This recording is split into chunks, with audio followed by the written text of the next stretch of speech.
tanda-tanda bangkitnya Orde Baru, rezim yang dulu dilawan oleh Bu Mega, mulai terlihat ketika pemerintahan yang sekarang memakai cara-cara yang sama dalam membungkam demokrasi.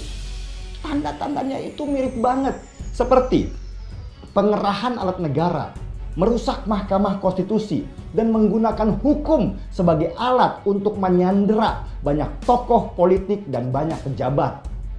Orde Baru itu menghalalkan segala cara supaya tetap berkuasa. Mereka bahkan nggak peduli dengan yang namanya hak asasi manusia, karena manusia itu buat mereka hanyalah sebuah deretan angka. Denny Siregar ungkap kengerian jika Prabowo Gibran menang. Pemerintah bakal anti kritik, semua dibungkam. Sekarang aja pendukungnya kerap main ancam. Beberapa postingan di sosial media seolah juga mendapat ancaman dari akun-akun yang ditenggarai sebagai pendukungnya Prabowo. Dari mulai ancaman hukum sampai ancaman yang sifatnya intimidasi atau bahkan ancaman yang sifatnya ingin melemahkan kebebasan beropini di sosial media. Nah, bahkan ada akun yang jelas-jelas aktif di bidang sejarah, yaitu akun Neo Historia Indonesia, itu langsung mendapat respon ancaman serius penghancuran. Gila ini kan. Butet mengatakan dirinya tampil dalam pertunjukan pentas teater 41 kali.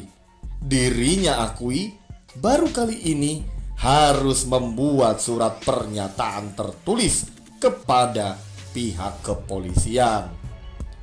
Butet mengungkapkan dalam perjanjian tertulis tersebut isinya Butet harus berkomitmen tidak ada unsur politik di dalam pertunjukan. Selain itu, Butet juga mengucapkan keren dan selamat datang zaman Orde Baru. Hai, selamat datang di channel Redaksi Jurnal. Pegiat media sosial Denny Siregar mengungkapkan kengerian jika Capres nomor urut 2 dari Koalisi Indonesia Maju Prabowo Subianto memenangkan Pilpres 2024. Awalnya, Om Denny membandingkan kebebasan mengkritik antara Capres nomor urut 1 dari Koalisi Perubahan untuk Persatuan Anies Baswedan, Capres nomor urut 2 Prabowo Subianto, dan Capres nomor urut 3 Ganjar Pranowo jika memenangkan Pilpres 2024. Denny mengatakan, jika Anies menang, maka kebebasan mengkritik masih terjamin. Pun demikian dengan Ganjar Pranowo. Tapi berbeda dengan Prabowo Subianto yang akan serupa dengan era Orde Baru. Ia berkata, kalaupun misalnya Anies menang, kita masih bisa ledekin dia seperti waktu jadi gubernur DKI. Apalagi kalau Ganjar yang menang, kita bisa sukaria bebas komen apa aja di media sosial. Tapi kalau Prabowo yang menang, langsung pada bungkam. Kengerian Orde Baru kembali terbayang. Belum menang aja pendukungnya udah pada ngancam-ngancam. Imbuhnya seperti dikutip dari akun X pribadinya Jumat 29 Desember. Waduh, ngeri banget ya guys ya. Di medsos selalu ada sindiran seperti ini. Kalau kubu sebelah panik, akan ada survei yang angkanya fantastis. Dan memang ini fakta pakai banget. Contohnya yang terbaru nih, usai debat kedua antar cawapres, mereka panik karena Gibran dan Prabowo melakukan blunder di hari yang sama. Gibran sok-sokan pakai istilah asing SGIE, sudah itu nyontek pula lagi. Selain itu ada video yang merekam Prabowo menarik rajas Bahlil Lahadalia dengan agak kasar.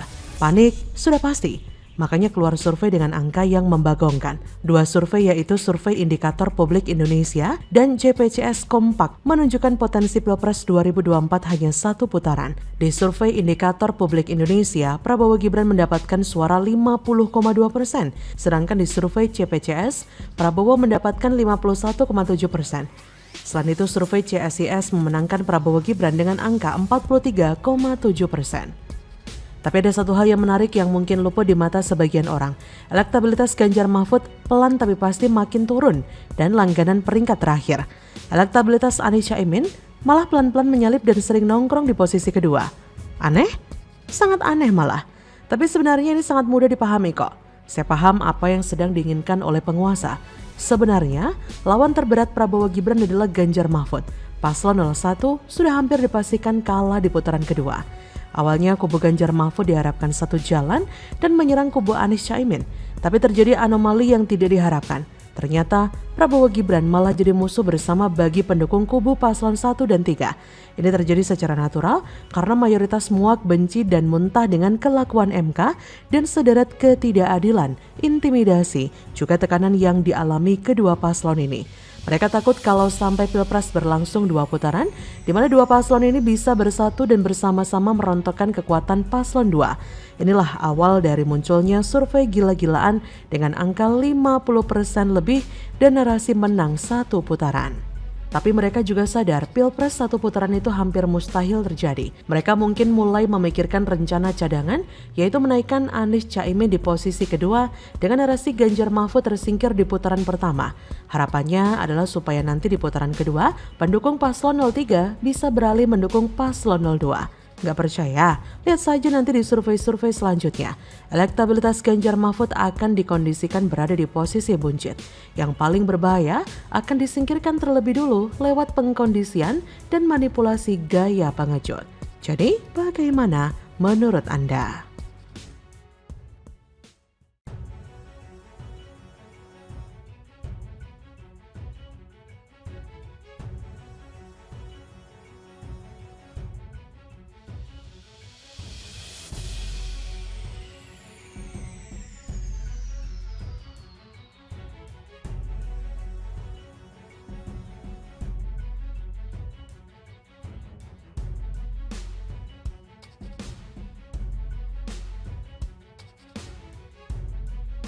Viral, para nelayan usir kapal asing yang masuk ke wilayah Indonesia. Posisi menahan Prabowo dipertanyakan, nggak bisa melindungi wilayah NKRI. Menjadi capres itu Pak Prabowo selain rekam jejak, yang sedang berjalan ini pun terus diamati orang karena Anda adalah seorang Menteri Pertahanan Indonesia.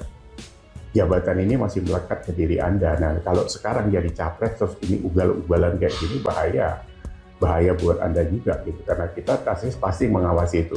Kalau saya pribadi sudah saya katakan saya tidak akan memilih Anda karena memang saya tidak cocok dengan gestur Anda, dengan latar belakang Anda dan sebagainya itu. Jadi pasti. Halo, selamat datang di channel Redaksi Jurnal. Sebuah video baru-baru ini menjadi viral hingga mendapat sorotan masyarakat terkait aksi heroik dari para nelayan, di mana ternyata para nelayan dengan tangguh berusaha untuk mengusir kapal asing yang masuk ke wilayah Indonesia.